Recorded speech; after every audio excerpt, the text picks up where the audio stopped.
এই ডায়মন্ড ডাব পাখির বাচ্চাটা একা একা তার মায়ে বড় করেছে। দেখুন বাচ্চাটা আজকে নিচে নামছে, কত ভালো লাগতেছে। এই বাচ্চাটার বাবারা খাঁচা থেকে চলে গেছে, আর মাটা এই বাচ্চাগুলোর বড় করছে।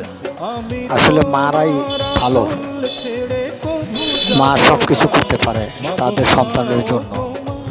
আপনাদের কাদের কাদের মা আছে কমেন্টে জানাবেন। মাকে ভালোবাসবেন, মাকে সম্মান করবেন। পৃথিবীর মা হচ্ছে সবথেকে দামি জিনিস। সারা পৃথিবী একদিকে, মা আর একদিকে। ভাই যাদের মা আছে তাদের মারে সম্মান করবেন, ভালোবাসবেন। ভালো থাকেন আপনারা সবাই, ধন্যবাদ।